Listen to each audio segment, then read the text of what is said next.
नमस्कार, मी प्रियंका ठाकूर. सुखी जीवनाचा मंत्र या विशेष कार्यक्रमात तुमचं मनापासून स्वागत आहे. प्रेक्षक हो, सुखी जीवन जगण्यासाठी शारीरिक आरोग्य इतकंच तुमचं लैंगिक आरोग्यही उत्तम असणं हे फार महत्त्वाचं आहे. तुमच्या लैंगिक आरोग्याविषयीच्या सर्व समस्यांचं निराकरण करण्यासाठी तज्ज्ञ आणि नामांकित सेक्शॉलॉजिस्ट, अँड्रॉलॉजिस्ट, युरोलॉजिस्ट डॉक्टर विजय दहिफळे आपल्याला या शोमध्ये मार्गदर्शन करीत असतात आणि प्रेक्षकांच्या प्रश्नांना उत्तरे देखील देतात. त्यामुळे कार्यक्रमाच्या सुरुवातीत जाणून घेणार आहोत डॉक्टर विजय दहिफळे यांच्याविषयी एका व्हिडिओच्या माध्यमातून.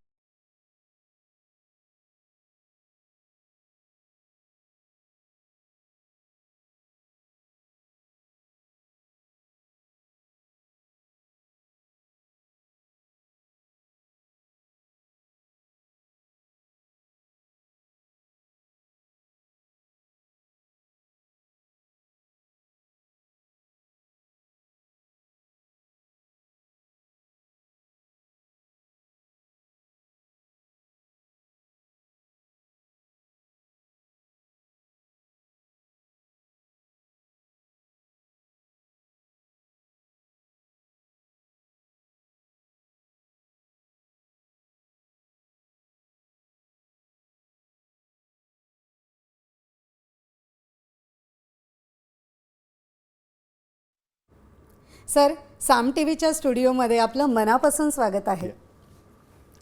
नमस्कार प्रेक्षक हो, कार्यक्रमाला आपण सुरुवात करणार आहोत. मात्र त्यापूर्वी एक फार महत्त्वाचा प्रसंग मला या ठिकाणी तुम्हाला सांगावासा वाटतो. हा प्रसंग आहे सरांच्या ठाणे OPD सेंटरवरील. ठाणे OPDला एक 58 वर्षीय गृहस्थ त्यांच्या पत्नीसोबत आले होते. ते साम टीव्हीच्या सुखी जीवनाचा मंत्र या शोचे अगदी रेग्युलर दर्शक आहेत. ते बोलू लागले, सर, मी माझ्या मुलाची एक गंभीर समस्या सांगण्यासाठी या ठिकाणी आलो आहे. याची आई देखील खूप चिंतेत आहे आणि आता काय करावे ते मला सुचत नाही, असे बोलून ते भावनिक झाले. सरांनी त्यांना धीर दिला. वडील सांगू लागले, सर, आमचा मुलगा अगदी हुशार आहे, मेडिकल फील्डमध्ये प्रॅक्टिस करतो, परंतु याचे खाजगी आयुष्य मात्र पूर्णपणे उद्ध्वस्त झालेले आहे. सर, त्याची कॉलेजमध्ये एक गर्लफ्रेंड होती, त्याला ती प्रचंड आवडत होती, पण तिच्या घरच्यांनी नकार दिला म्हणून हा निराश झाला आणि डिप्रेशनमध्ये गेला. कसं तरी एका वर्षाने तो सावरला आणि त्याने दुसऱ्या मुलीबरोबर लग्न केलं. थोडा बदल म्हणून ते दोघेही 6 महिन्यांसाठी फॉरेनमध्ये प्रॅक्टिस करण्यासाठी गेले. फॉरेनवरून मुलगा परत आला, पण बायको मात्र परत यायला तयार नाही.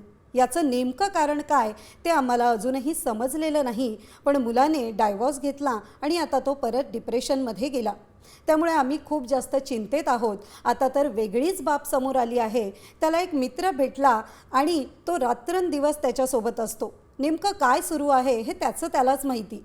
मात्र आता कधीच लग्न करणार नाही अशी स्पष्ट कबुलीच त्याने दिली आहे. सर, काहीही करा, पण आम्हाला यातून बाहेर काढा, नाहीतर आम्ही सर्व फॅमिली डिप्रेशनमध्ये जाऊ, असं म्हणून दोघांचेही मन गहिवरून आले. सरांनी पुढील व्हिजिटमध्ये मुलाला काउन्सिलिंगसाठी बोलावले. मुलगा पूर्णपणे डिप्रेशनमध्ये होता. त्याला आता कशातच इंटरेस्ट नाही असे तो म्हणाला. या सगळ्या घटनेमुळे मला खूप लैंगिक समस्या देखील आल्या आहेत, म्हणून मी लग्न करत नाही, असे त्याने स्पष्ट सांगितले. सरांना सर्व बाब लक्षात आली. सरांनी मुलाचे काउन्सिलिंग केले. आई वडिलांनाही समजून सांगितले की अशी समस्या असते आणि त्यावर उपाय देखील आहेत, त्यामुळे काळजी करण्याचं कारण नाही. सरांनी मुलाला 3 महिन्यांची मेडिकल थेरपी, हार्मोनल थेरपी सुरू केली आहे. गरज पडल्यास P shot therapy, vacuum therapy किंवा पेनाइल इम्प्लांट देखील करू, असं देखील सांगितलं. त्या सर्वांनी सरांचं अगदी मनापासून आभार मानले. सर, तुम्ही आणि साम टीव्हीचा हा शो नसता तर आम्ही तुमच्यापर्यंत पोहोचू शकलो नसतो, ज्यामुळे अगदी भयंकर परिस्थिती निर्माण झाली असती, अशी भावना त्यांनी व्यक्त केली. खरं तर मेडिकल टर्ममध्ये याला मेल सेक्शुअल डायसफंक्शन बाय डिप्रेशन असं म्हटलं जातं. सर, काय सांगाल अशा प्रकारच्या समस्येबाबत? जर अशामुळे गंभीर परिस्थिती निर्माण होत असेल तर काय? बघा, मी नेहमी सांगतो ना, पर्सनल लाईफ आणि प्रोफेशनल लाईफ, बरोबर, ह्या दोन्हीमध्ये फार मोठा फरक आहे. मी आपण या मंचावर नेहमी सांगतो की तुम्ही किती जरी हायली क्वालिफाईड झाले, ते क्वालिफिकेशन तुमचा एक बाजू झाली. बरोबर. आता मेडिकल जरी असेल तर पहिल्यांदा तू कोण आहे? साधा मनुष्य आहे. बरोबर. त्याला भावना आहेत, त्यालाही लाईफ आहे आणि प्रॉब्लेम देखील आहेत. सांगूया आपण याच्याबद्दल सविस्तर. सर्वप्रथम आपल्या जगभरातील साम टीव्हीच्या या सुखी जीवनाच्या मंत्राच्या लाईव्ह भागामध्ये तुमचं सर्वांचं अगदी मनापासून अभिनंदन आणि स्वागत. आणि एवढ्या उशिरा देखील तुम्ही या शोवर इतकं प्रेम करून सर्वजण त्यात इन्व्हॉल्व होता, ही खरंच अतिशय कौतुकाची बाब आहे. हा आजारापेक्षा मोठा आजार असतो का या ठिकाणी पाहता तुम्ही. रिपीटेडली त्या ठिकाणी सेपरेशन झाल्यामुळं, पार्टनरसोबत काही कारणामुळं अनबन झाल्यामुळं तो वेगळ्याच मार्गाला लागला. आता आईवडील देखील एवढे चिंताग्रस्त झाले की आम्ही एवढं प्रॉपर्टी केली, आम्ही एवढं कमावलं, मुलासाठी केलं, आणि आज हा मुलगाच काही करायला तयार नाही, तर आम्ही करायचं काय. मित्रांनो, घाबरायचं नाही. हे बघा, ह्या गोष्टी लपवून ठेवू नका. जेवढ्याच मुलं लपवून ठेवाल पूर्ण फॅमिली डिप्रेस होते. बऱ्याचदा टोकाचं पाऊल देखील उचललं जातं, स्वतःला संपवण्याची भाषा देखील ती बोलतात. तर आजच्या सत्रामध्ये आपण ही पूर्ण माहिती घेणार आहोत. ह्या पर्सनल लाईफ कसं मेंटेन ठेवायचं, आणि यांना देखील ट्रीटमेंटनंतर ते हळूहळू बाहेर येतील. रिपीटेड काउन्सिलिंग लागेल आणि ह्यांचा फॉलोअप सुरू आहे. आणि नक्कीच कालांतराने थोडा धीर ठेवला पाहिजे, पॅरेंट्सनी पण आणि त्या मुलांनी पण, आणि रिझल्ट मात्र नक्की येतो. फॉलोअप पाहिजे. आणखी तुम्ही सांगू शकता ॲडिशनल? नक्कीच, यासाठी वेळ देणं फार महत्त्वाचं आहे. आणि म्हणूनच आम्ही म्हणतो, सुखी जीवनाचा मंत्र या कार्यक्रमात तुम्ही देखील सहभागी होऊ शकता आणि सरांना थेट आपला प्रश्न विचारू शकता. मात्र त्यासाठी आमचा स्टुडिओ क्रमांक लिहून घ्या, 02269564141. सर, पहिले प्रेक्षक आपल्याशी जोडले गेलेले आहेत. लातूरहून आनंदीजी आपल्याशी बोलतात. स्वागत आहे आपलं, विचारा आपला प्रश्न. नमस्कार सर. नमस्कार जी, बोला. सर, मी लातूरून आनंदी बोलते. बोला बोला, काय म्हणतात सांगा. सर, स्विमिंगचा टेक्सटाईलवर काही परिणाम होतो का? परत एकदा विचारा मला. स्विमिंगचा आणि त्याचा टेक्सटाईलवर काही परिणाम होतो का? अच्छा, म्हणजे तुमची सेक्सची भावना म्हणा किंवा त्यामध्ये इंटरेस्ट म्हणा, यावर स्विमिंगचा परिणाम होतो का? बरोबर आहे. हो. चला चला, व्हेरी गुड. खूप छान प्रश्न आहे, सांगूया तुम्हाला. बरेचदा तुम्ही पाहता ना, स्विमिंग पूलला जर पाहिलं जास्त प्रमाणात तुम्हाला जेंट्स दिसतात. हो, करेक्ट आहे. मग कम्पॅरेटिव्हली मुलींनी देखील या ठिकाणी काय इन्व्हॉल्व व्हायला पाहिजे, ह्या प्रश्नावरनं कळलं तुम्हाला की त्याचा संबंध तुमच्या पर्सनल लाईफच्या ॲक्टिव्हेशन, इंटरेस्ट आणि लिबिडोसाठी होतो का? सांगूया आपण. नक्कीच.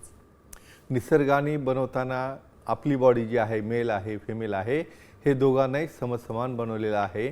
दोघांमध्येही भावना आहेत, दोघांमध्येही हार्मोन्स आहेत, दोघांनाही ॲक्टिव्हेशन लागतं. काय होत असेल बरं स्विमिंगमुळं? स्विमिंग ही एकमेव अशी एक्झरसाईज आहे ज्यामध्ये कॉन्सन्ट्रेशन ॲबिलिटी ही वाढते. तुमच्या डोक्यावरचा स्ट्रेस हा कमी होतो. का कमी होतो? स्विमिंग करताना तुम्ही थोडं जरी डायव्हर्ट झालं ना, तुम्हाला ते नाकातोंडामध्ये पाणी जाऊन तुम्ही त्या ठिकाणी डिस्टर्ब होता. मग ह्या एक्झरसाईजमुळं तुमची एनर्जी बर्न होते, हार्मोन्स रिलीज होतात, लव मॉलिक्यूल रिलीज होतात. इफिनेरिन आहे, नॉरएपिनेफ्रिन आहे, लव मॉलिक्यूल्स आहेत, डोपॅमिन आहे.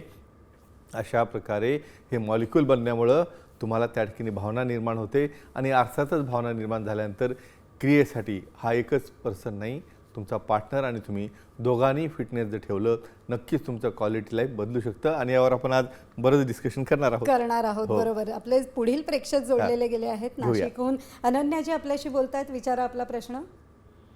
नमस्ते सर. नमस्ते जी, बोला. रनिंग आणि वेट लॉसचा सेक्ससाठी काही फायदा होतो का, याबद्दल सांगा. म्हणजे रनिंग आणि वेट लॉसमुळे तुम्हाला फिटनेसला काही फायदा होतो का? बरोबर आहे. हो. अच्छा, ठीक आहे, सांगूया आपण. बघा, आपण एक्झरसाईज बद्दल बोलतोय ना. परत मी आणखी रिपीट करतो. बऱ्याच जणांना काय होतं माहिती का, हा विषय फक्त पुरुषांचा. बरोबर आहे. म्हणजे स्त्रिया ह्या एकदम म्हणजे दुय्यम स्थानी, मग त्यांना काही विचारायची गरज नाही, किंवा त्यांना एक्झरसाईज लागते का, किंवा तुमच्या भावना आहेत का. प्रॅक्टिकल आहे ना, पण हे लागतं. आणि सांगूया फायदा काय. मित्रांनो, ज्या वेगवेगळ्या प्रकारचे एक्झरसाईज सांगतो आपण, आहे योगा आहे, प्राणायाम आहे, स्विमिंग आहे, काय जे तुमच्या एक्झरसाईज का महत्त्वाच्या आहेत. बऱ्याचदा मी सांगतो, तुम्ही एखादा ब्रेकफास्ट जर चुकला ना, हरकत नाही, पण तुम्ही सिन्सिअरली तुम्ही त्या ठिकाणी व्यायाम केला. स्पेशली रनिंगमध्ये किंवा जॉगिंगमध्ये काय होत असतं, रनिंगमध्ये जॉगिंगमध्ये तुमच्या कॅलरीज ह्या 400 ते 500पर्यंत बर्न होतात.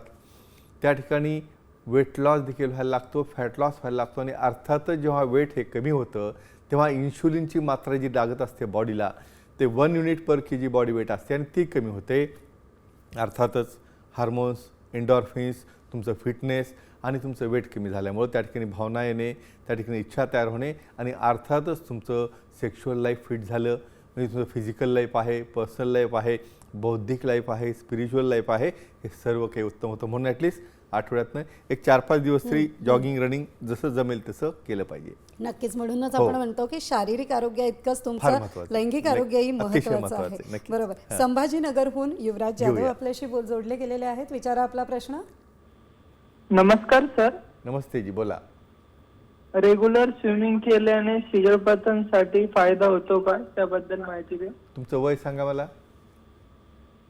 25 सर. 25 वर्ष. म्हणजे शीघ्रपतन काही त्यावर कंट्रोल येतं का असं विचारायचं तुम्हाला, बरोबर आहे? हो. ठीक आहे, very nice, very good question. Specially pelvic floor exercises म्हणजे स्विमिंगचा मोठा रोल जेव्हा वेगवेगळे बटरफ्लाय आहे, ब्रेस्ट स्ट्रोक आहे, स्पेशली ब्रेस्ट स्ट्रोकमध्ये फक्त पेल्विसची मुवमेंट होते. सांगूया काय फायदा होतो. आता जेव्हा मी पुरुषांबद्दल सांगतोय त्याच वेळेला स्त्रियांबद्दल देखील हा पेल्विक फ्लोअर स्ट्रॉंग होण्यासाठी मदत होते. पिवोक ऑक्सिजन लिगामेंट स्पेशली जेव्हा तुम्ही बटरफ्लाय किंवा ब्रेस्ट स्ट्रोक करता त्यावेळेला पेल्विसच्या मसल ह्या कॉन्ट्रॅक्ट आणि रिलॅक्स होतात. पेल्विक मसल्स कॉन्ट्रॅक्ट रिलॅक्स झाल्यामुळं त्या ठिकाणी जे फ्लोअर आहे त्यामध्ये असणारा युनिचा भाग आहे, त्यामध्ये असणारा युरिनरी ट्रॅक्टचा भाग आहे किंवा बल्बो कॅव्हर्नोसस मसल्स पुरुषांमध्ये ह्या स्ट्रॉंग होतात. आणि या मसलचा तुमचं वीर्यपतन लवकर होणं हे थांबवण्यासाठी फार मोठा रोल असतो.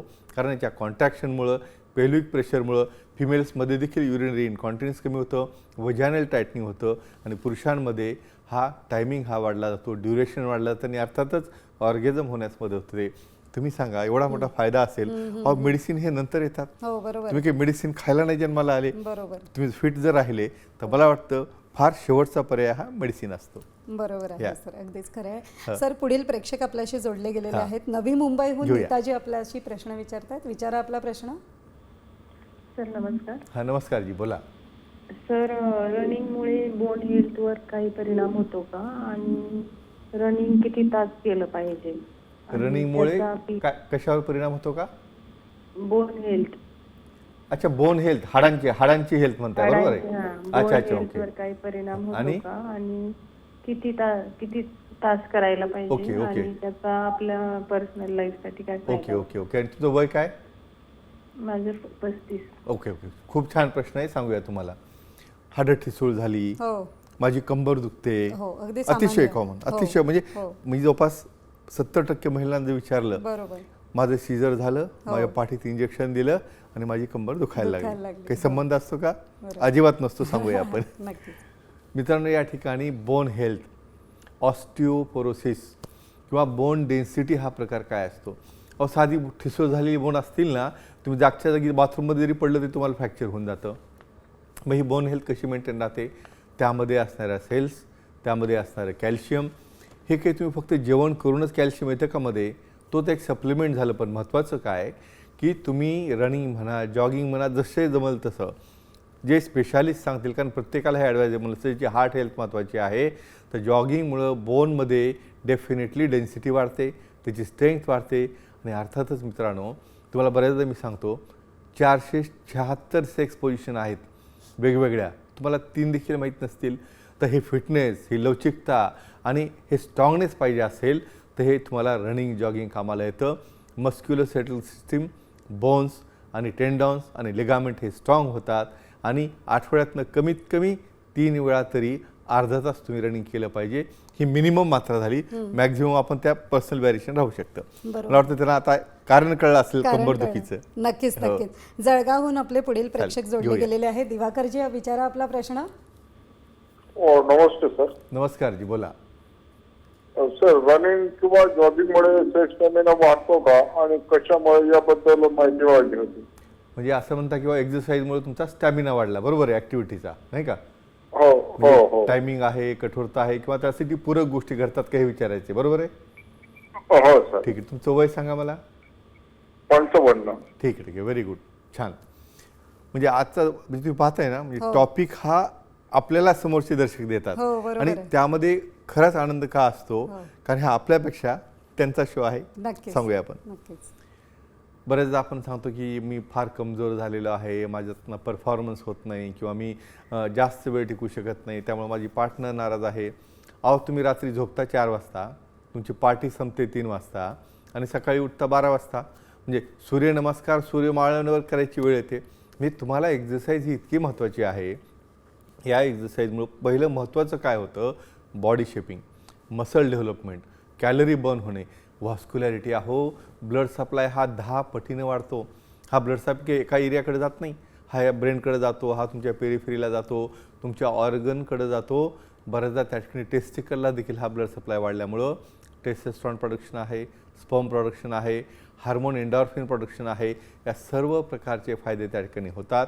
आणि अर्थातच तुमचं हार्मोनल स्टेटस, फिजिकल स्टेटस, तुमची फ्लेक्झिबिलिटी आणि तुमच्या बॉडीमध्ये एक प्रकारचा फिटनेस आल्यानंतर अर्थातच तुम्ही फिजिकल ॲक्टिव्हिटी म्हणा किंवा सेक्शुअल ॲक्टिव्हिटी म्हणा यासाठी अतिशय फिट होतात का. हे बघा, एक लक्षात ठेवा, ह्या वेगवेगळ्या सेक्स पोझिशन आपण जेव्हा पाहतो त्यावेळेला बॉडी फिटनेस हा इतका महत्त्वाचा असतो की रुटीन तुमच्या ॲक्टिव्हिटी किंवा वागण्यापेक्षा किंवा तुमच्या दैनंदिनीपेक्षा ॲक्टिव्हिटी करताना लागणाऱ्या मसल ह्या बॅक मसल्स आहेत, पेल्विक मसल्स आहेत, ग्लुटेल मसल्स आहेत. म्हणून तुम्हाला एक्झरसाईजमुळे फिटनेस मिळतो. आणि अर्थातच मेडिसिन्स हा शेवटचा पर्याय असतो. मला वाटतं एक क्लॅरिटी झाली असेल त्यांना. नक्कीच नक्कीच बरोबर. महत्त्वाचे विषय सर या Surely. ठिकाणी आपले चालू आहेत. हो. पण या ठिकाणी सर मला आणखी एक महत्त्वाचा Okay. प्रश्न तुम्हाला विचारायचा आहे. हां. तो म्हणजे 50शी नंतर बऱ्याच पुरुषांना कॉन्स्टिपेशनमुळे जर कमजोरी येत असेल बरोबर आहे. तर त्यावर उपाय काय हे मी जाणून घेणार आहे. नक्कीच. मात्र त्यापूर्वी घेऊया एक छोटासा ब्रेक. तुम्ही कुठेही जाऊ नका, पाहत राहा साम TV.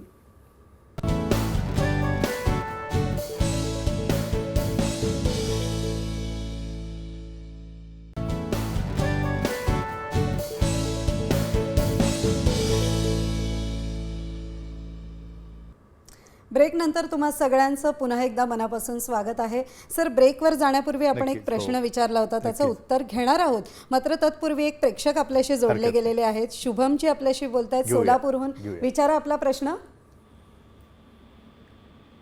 शुभमजी, विचारा आपला प्रश्न. नमस्कार सर. नमस्कार जी, बोला. सर, एसीएल सर्जरी झाल्यानंतर 2-3 महिन्यानं स्विमिंग चालू केले चालते का? कोणती सर्जरी झालेली आहे? ACL surgery. परत एकदा रिपीट सांगा. एसीएल सर्जरी लिगामेंटची सर्जरी झाली, बरोबर आहे? हां. अच्छा, ठीक आहे. नक्कीच सांगूया तुम्हाला. सर्वात अतिशय सुंदर प्रश्न आहे आणि किती दिवस थांबायला पाहिजे अतिशय महत्त्वाचं आहे. कुठलीही सर्जरी असो, हो किती दिवस गॅप घ्यायला पाहिजे हो आणि केव्हा ते पुन्हा रिझ्यूम करायला पाहिजे बरोबर. सांगूया आपण. नक्कीच. मित्रांनो, आपल्या बॉडीमध्ये एक रिपेअर होण्याचा एक काळ ठरलेला असतो. कुठलंही ऑपरेशन असो, बरे लिगामेंट असो किंवा तुमच्या पोटाची सर्जरी असो किंवा कुठल्याही सॉफ्ट टिश्यूची सर्जरी असेल, कमीत कमी मिनिमम पिरियड हा जो आहे, जर तो जॉईंटवर नसेल तर अशा वेळेला तुम्ही ॲटलिस्ट समजा 1.5 महिन्यापर्यंत तुम्हाला रेस्ट का द्यावी लागते, कारण फक्त वरचा भाग हिलवून जमत नाही, आतमध्ये देखील हिलिंग व्हायला पाहिजे. आणि जेव्हा रिझ्यूम कराल जी कुठली ॲक्टिव्हिटी आहे ही स्लोली फिजिओथेरपी करून टप्प्याटप्प्यामध्ये वाढवायची असते. आणि जर तो कुठल्या जॉईंटला असेल तर तज्ज्ञांचा सल्ला घेऊन करायला पाहिजे. का? कारण लिगामेंटचा हिलिंग पिरियड वेगळा आहे, सॉफ्ट टिश्यूचा वेगळा आहे, स्किनचा वेगळा आहे. त्यामुळं पण एक महत्त्वाचं आणखी सांगतो, एकदम माझी सर्जरी झाली आणि मी हालचाल करणार नाही असं अजिबात करायचं नाही. का? कारण त्यामुळे तो जॉईंट आणि तो पार्ट फ्रीज होऊ शकतो. म्हणून मिनिमम हालचाल ही नेहमीसाठी आवश्यक असते. मला वाटतं क्लॅरिटी आली असेल. नक्कीच नक्कीच त्यांना नक्कीच. त्यांचं ओके. उत्तर नक्कीच Surely. मिळालं असेल. Yeah. सर, मी एक प्रश्न मगाशी हरकत तुम्हाला नाही. हो, विचारला हो, होता, हो. तो म्हणजे 50शी नंतर हां. बऱ्याच पुरुषांना कॉन्स्टिपेशनमुळे जर नक्की. कमजोरी येत असेल Yeah. तर मग त्यावर आपण काय उपाय करू शकतो? आता आपण सर्वांसाठी हे उत्तर देऊया. मला वाटतं कॉन्स्टिपेशन म्हणजे तुम्हाला काय विचारायचं आहे? बुद्धिकोष्ठता. राईट. म्हणजे बरोबर. बऱ्याच जणांना हो. फिकल स्टूल हो. पास करताना प्रॉब्लेम Yes. येतो. बद्धकोष्ठता हो. स्त्री आणि पुरुष हो, दोघांबद्दल दोघांसाठी सांगतो. असते. मित्रांनो, तुम्हाला वाटत असेल आपली ॲक्टिव्हिटी कुठं राहिली बाजूला, नंतर ह्या कॉन्स्टिपेशनचा किंवा बरेचदा ऑब्स्टिपेशन म्हणजे बरेचदा तुम्ही एअरसुद्धा पास करू शकत नाही. एक लक्षात ठेवा, साधं हेडेक जरी झाला ना तुम्ही ॲक्ट करू शकत नाही. कॉन्स्टिपेशनमध्ये स्पेशली होतं काय, डिहायड्रेशन व्हायला लागतं. त्या ठिकाणी स्टूल ज्या ठिकाणी पेल्विक रिजनमध्ये जमा होतात त्या ठिकाणी डिसकॉर्डिनेशन म्हणजे पेल्विक मसल कॉन्टॅक्ट होण्याचा संबंध हा स्टूल पास होण्याशी सेम मसल इन्व्हॉल्व होतात आणि ऑर्गॅझमला देखील सेम मसल लागतात. म्हणून स्त्री असो पुरुष असो दोघांमध्ये बॉवेल क्लिअरिंग हे अतिशय आवश्यक असतं. म्हणून यासाठी तुमचा रेग्युलर डाएट असणं, रेग्युलर पेल्विक एक्झरसाईज असणं आणि काही लुब्रिकंट तुम्हाला यूज करणं आणि स्पेशली या ठिकाणी मी आज मेन्शन करणार आहे अल्कलाईन वॉटरबद्दल, स्पेशली कँगन वॉटरबद्दल, जे की 11.5 pH असतं. त्याचा कन्सर्न मी थोड्या वेळातच सांगणार आहे. आणि यामध्ये जर चेंजेस केले आणि नक्कीच तुमचं कॉन्स्टिपेशन जर समजा तुम्ही बरे करू शकले तर नुसता ॲक्टिव्हिटीचा आजार नाही तर पूर्ण शरीरामध्ये एक पॉझिटिव्हनेस आणि एक तुम्हाला उत्साह निर्माण त्या ठिकाणी नक्कीच होतो. म्हणजे हे बघा, ही फार महत्त्वाची गोष्ट आहे. म्हणजे आपण लहान लहान गोष्टी असं वाटतं आणि याचा आणि त्याचा काय संबंध असेल असं अजिबात नसतं, कारण आपली बॉडी ही एकमेकावर डिपेंड असते. बरोबर आहे, याचा अगदीच दृढ संबंध असतो असं म्हणायला हरकत म्हणून नाही. ओव्हरऑल हेल्थ डाएट तुमचं मेंटेन असणं अतिशय आवश्यक अतिशय आहे. आवश्यक आहे. सर, आता आपण कार्यक्रमाच्या अतिशय महत्त्वाच्या भागामध्ये आलो आहोत, ते म्हणजे भाग्यवान विजेता. नक्कीच सांगूया आपण. बरोबर. उमेश राठोड, चाळीसगावचे, मागच्या वेळेसची वेळ ते आपल्या सेंटरला आले, त्यांनी प्रोटीन घेतलं, गिफ्ट घेतलं, पुस्तकं आपल्या मित्रांसाठी देखील येऊन गेले. त्यांचं अगदी मनापासून अभिनंदन आणि कौतुक. आणि असंच तुमचा फोटो यायचा असेल तर आता तुम्हाला चिठ्ठी काढायला लागेल, कारण चिठ्ठ्याचं प्रमाण आता वाढलेलं आहे बरं का. म्हणजे तुम्ही विनरना प्रोत्साहित करताय आणि स्पेशल त्यांचे धन्यवाद तुमच्यासाठी येतात बरं का. म्हणजे एखाद्या फंक्शनला त्यांनी तुम्हालाही बोलवलेले आता नक्कीच आपण ऑर्गनाईज करूया ते. चला, आता आपण गेलो बीड जिल्हा केजला गेलो आपण. रोहिदास म्हस्के यांचं अगदी मनापासून अभिनंदन. कुठल्या प्रश्नाला उत्तर दिलं होतं यांनी, तर ॲसिडिटी, हायपर ॲसिडिटी आहे, गॅस्ट्रिक ट्रबल आहे, त्यामुळे जर कमजोरी आली तर काय ट्रीटमेंट घ्यायला पाहिजे मित्रांनो. पहिल्यांदा डाएट कंट्रोल करा. डाएट कंट्रोल केल्यानंतर तुम्हाला त्या ठिकाणी अँटॅसिड वापरणं, त्या ठिकाणी तेलकट वगैरे न खाणं, कारण हायपर ॲसिडिटीमुळे सुद्धा तुम्हाला त्या ठिकाणी डेफिनेटली ट्रबल येतो, प्रॉब्लेम येतो. म्हणूनच महत्त्वाचं सांगतो की पहिल्यांदा ॲसिडिटी ट्रीट करा आणि त्यानंतर तुम्हाला जायला पाहिजे बाकीच्या इरेक्टाईल डिस्फंक्शनच्या इतर ट्रीटमेंट असतात. सेंट्रल ॲक्टिंग आहेत, लोकली ॲक्टिंग आहेत, पेरिफेरल ॲक्टिंग आहेत, पण यामध्ये नक्कीच तुम्हाला चांगला रिझल्ट येतो. मला वाटतं यांना उत्तर मिळालं असेल. आणि असं सहभागी व्हायचं असेल तर प्रश्न विचारायला लागेल. तर कमजोरीसोबत जर तुम्हाला बद्धकोष्ठता किंवा कॉन्स्टिपेशन असेल तर काय ट्रीटमेंट घ्यायला पाहिजे, तर नक्कीच या ठिकाणी तुम्हाला काही इम्युनिफाईंग एजंट आहेत. आता मी महत्त्वाचं तुम्हाला सांगितलं होतं बघा, अल्कलाईन वॉटर. आता या ठिकाणी नुकतंच गेल्या आठवड्यामध्ये एक आमची इव्हेंट झालेली आहे पुणे येथे. त्या ठिकाणी एक इव्हेंट फार मोठी घेण्यात आली. त्या ठिकाणी NRT म्हणजे या ठिकाणी नागेश्वरजी शुक्ला यांनी एक अतिशय मोठ्या प्रमाणात कॉन्फरन्स घेतली. या ठिकाणी तुम्ही फोटोग्राफमध्ये पाहू शकता की कशा प्रकारे पूर्ण जगभरातून, पूर्ण भारतातून या ठिकाणी सर्व लोक आले होते. ते आल्यानंतर त्या ठिकाणी त्या इव्हेंटमध्ये प्रत्येकाने आपलं प्रेझेंटेशन केलं. कशाबद्दल होती NRTP, स्पेशली नागेश्वरजी शुक्ला, विजयजी अक्कावार, दिलीपजी कुकडिया, हे सर्व ठिकाणी त्या ठिकाणी मोटिवेशनल स्पीकर म्हणून होते. माझं देखील त्या ठिकाणी संभाषण, एक टॉक देण्यात आलं की अल्कलाईन वॉटरचं महत्त्व काय. या ठिकाणी फोटोमध्ये तुम्ही पाहू शकता. या टॉकमध्ये स्पेशली काय सांगितलं की अल्कलाईन वॉटर कशा पद्धतीने तुमची पूर्ण हेल्थ मेंटेन ठेवण्यासाठी कामाला येतं. आपण हायपर ॲसिडिटी पाहतोय, या ठिकाणी आपण बद्धकोष्ठता पाहतोय, या ठिकाणी ओबेसिटी आहे, वेगवेगळ्या प्रकारचे आजार, हे वेगवेगळ्या प्रकारचे pH. मला वाटतं या ठिकाणी फोटो तुम्ही दाखवू शकता गेल्या इव्हेंटचे. त्या ठिकाणी नक्की फोटोमध्ये आपल्याला लक्षात येईल. हा व्हिडिओ झाला, फोटो दाखवायला सांगा त्यांना. हां, तर या ठिकाणी तुम्ही नक्कीच पाहू शकाल की ह्या इव्हेंटमध्ये हे फोटोग्राफ्स तुम्हाला सगळ्यांचं फेलिसिटेशन आहे. त्या ठिकाणी त्या सर्वांचं कौतुक आहे. का केलं जातं, कारण भारतभरातनं आलेले हे जे ऑडियन्स आहेत त्यांनी प्रत्येकाला एक प्रेझेंटेशन दिलं. काय महत्त्व आहे या ठिकाणी अल्कलाईन वॉटरचं. या अल्कलाईन वॉटरच्या वेगवेगळ्या pH असतात.